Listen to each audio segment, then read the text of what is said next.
So kaya musyoso ka ita, o maningkamot yuta para makahibalo ta diri ang dapita. O maglingi-lingi po ta kay para makakita po ta kung say mga naa dihas kasada. O alaala mag-abat, siyempre masakyan na no. Istriktohon ang ako ang taga-tudlo pero maningkamot yung kumaminaw ko kay aron dili tahi kasabaan. Kay maulaw sad ta. Tiguang na beta niya kasaban tag bata no. O naningkamot ko din ha, hala sige. Kay kinilaging diba nagkasayop-sayop pa diana. Kay kining murag naghawid pug unsay gihawiran ka ha.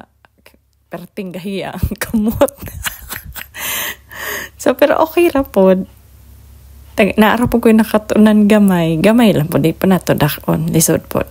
So mo na pasalamat po ko sa akong mga amo kay tagan ko nilang oportunidad nga maka balo dako gid sila gasto. Munang ulaw po kahit na maong kanana ang magpatanga-tanga rata kay ilaha ba yung gasto dili ba ya ako munang mapasalamaton po kay ko sa ilaha kay pag sa mga ingon ani kuan gid sila supportive kay sila munang daghan kayong salamat sa akong mga buotang amo sa kanunay pagtabang mura na bye thank you.